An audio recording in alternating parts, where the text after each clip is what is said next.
Gremlins, are they real? Let's talk about it. The reason that truth is stranger than fiction is that fiction has to have a rational thread running through it in order to be believable, whereas reality may be totally irrational. So anyway guys, let's talk about a very interesting phenomena that happened during World War II, known as the Gremlin sightings. The 1984 blockbuster movie Gremlins is obviously 100% fiction, but believe it or not, the mischievous creature's physical appearance are based on genuine and very real reports from many pilots from around the world. These reports have seemingly been around since the start of aviation, appearing to reach an absolute peak over the skies of battle-weary Europe during World War II. Then as the war ended, the sightings, aside from random rare incidents, stopped almost overnight. Perhaps the first written account of strange creatures bothering Britain's finest in the air came in The Spectator in the early 1920s. An article stated the Royal Naval Air Service in 1917 and newly constituted Royal Air Force in 1918 appear to have detected the existence of a horde of mysterious and malicious spirits whose whole purpose in life was to bring about as many as possible of the inexplicable mishaps and to create as much chaos as possible. Pilot ditches plane off England coast, blames little people.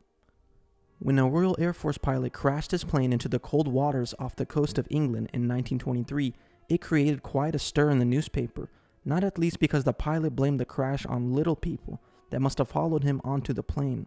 Perhaps even more bizarre, the pilot claimed that these little people had jumped out of a beer bottle the previous evening and tormented him throughout the night and into the morning of his flight. According to the account, these mystery creatures began to cause mischief with the aircraft's controls and navigation equipment and were a general nuisance, so much so that the pilot had to ditch the plane in the sea. It isn't known what became of the creatures after that, but as we see a little later, accounts such as these from otherwise respected and experienced airmen would result in governments taking measures that, in retrospect, appear to be absolutely ludicrous. One of the better-known accounts concerning these apparently mischievous and vicious creatures during World War II occurred over the skies of Europe as a pilot referred to only as LW took his B-17 Flying Fortress on its latest mission. Out of nowhere, LW noticed a bizarre, menacing creature looking in at him from outside the plane. He soon noticed a second creature perched on the nose of the bomber. The description that he later gave would match completely that of other pilots of the era. The creatures were around 1 to 1.2 meters tall, which equals to 3 to 4 feet tall, and had lots of teeth, and on his occasion they had glowing red eyes. You would also note that their arms were disproportionately long. After coming to his senses, LW began to fly the B-17 erratically in the hope that the creatures would lose their grip, which they eventually appeared to do.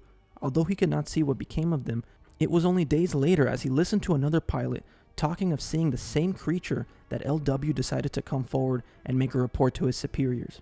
This is another famous report concerning these creatures that were spotted during World War II. Again, it's very interesting that most of these sightings were reported by World War II pilots, and the peak of these gremlin sightings was during World War II.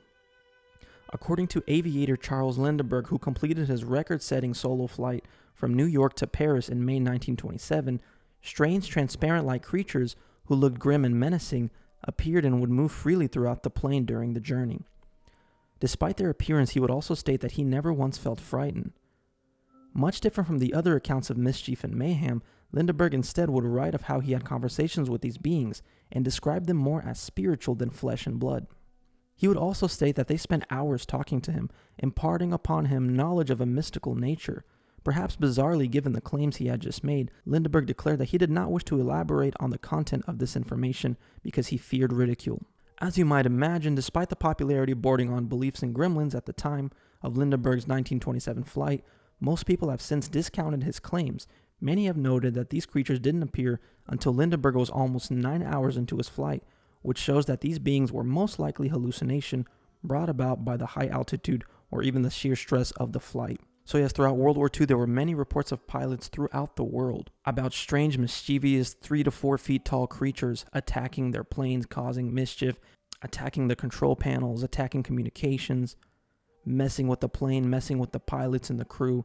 And what's very interesting about these accounts, sometimes these people would have shared hallucinations. How does a group of people have the same exact hallucination of strange, bizarre-looking creatures doing the same exact thing? So these are real reports, and often psychologists and scientists would dismiss this as a hallucination, and they would say that these hallucinations are possibly caused by high altitude, along with hyper fear and stress and anxiety, that was caused as a result of the war, because being a pilot during World War II was a very, very stressful job, required a lot of responsibility.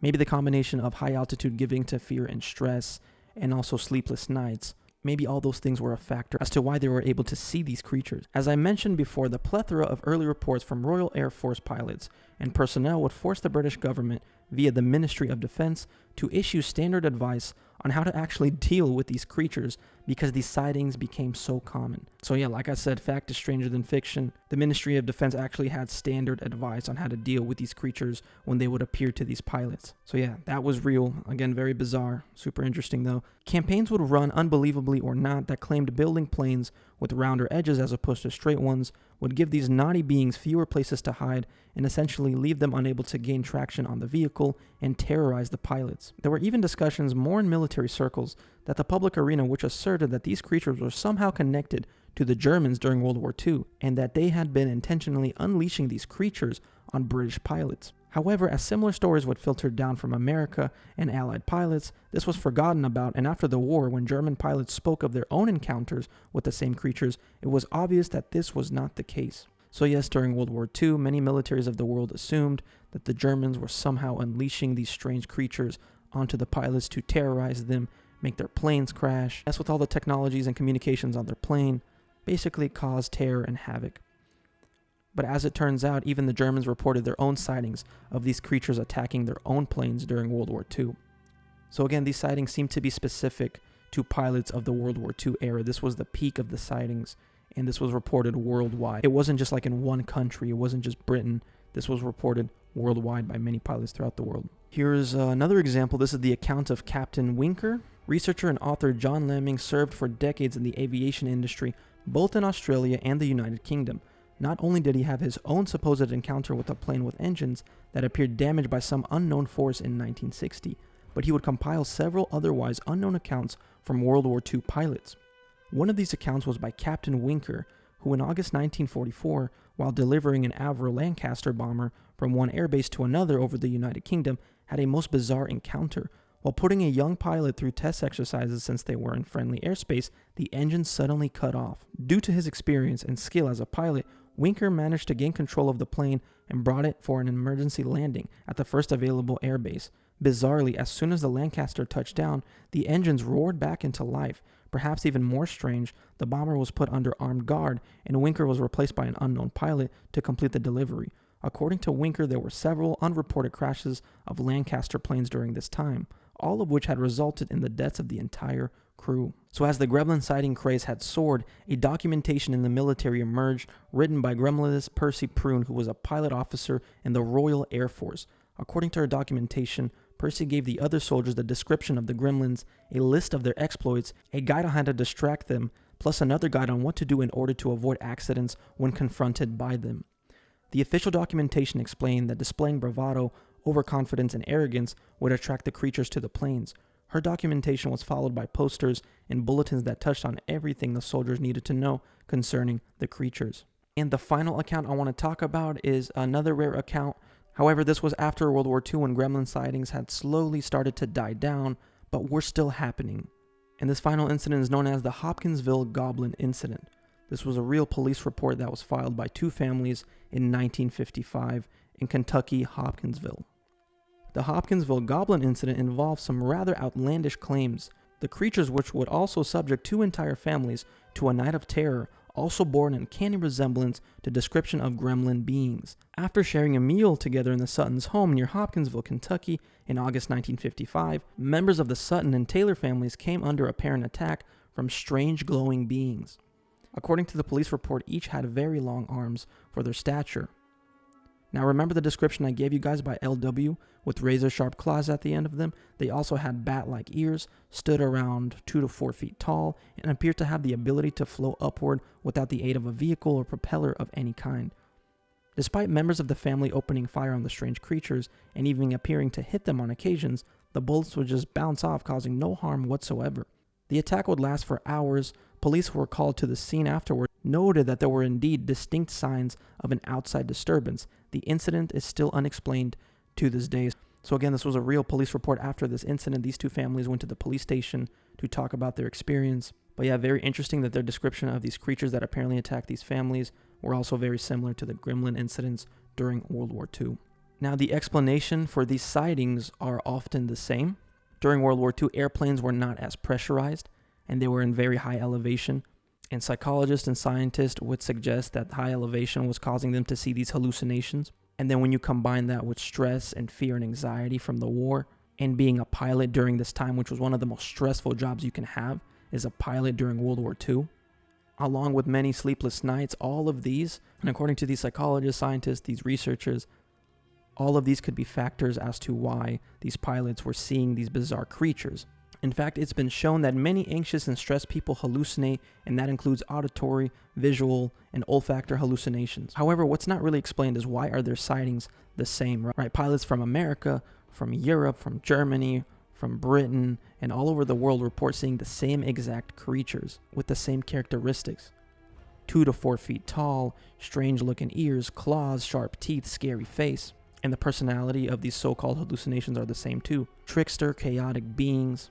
But what was very interesting to me is the fact that high elevation can also cause hallucinations. And while I was looking into that fact, I found some very interesting studies. Apparently, there's a mysterious condition that makes high altitude climbers imagine people who aren't there, hear things, and generally lose grip on reality.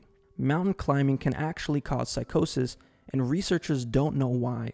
Many climbers who reach high altitudes, especially higher than 7,000 to 8,000 meters, report hallucinations. Since not all of these visions occur in combination with altitude sickness, the author of a recent study says episodes of high altitude psychosis should be considered a new sort of condition. Some of them reported getting hallucinations, visuals, and also auditory, meaning they were hearing voices and seeing things that weren't there. So it's also interesting that this seems to be specific to pilots during World War II, because they're flying in high elevation, and at the time, aviation was very new, and the cabins aren't as pressurized as they are today. So maybe the high elevation and the stress of war and sleepless nights open these pilots up to the invisible world, to the spiritual wickedness in high places, and that's why these sightings were so common, especially to pilots. Again, I found this super interesting. I hope you guys really enjoyed this video. Let me know your thoughts in the comments below. If you enjoyed this video and you would like to support this channel, I do have a Patreon if you would like to join. The link is in the bio. Thank you so much for your support. Like, subscribe, comment, and turn on post notifications for future videos. Again, guys, thank you so much for watching. Till next time.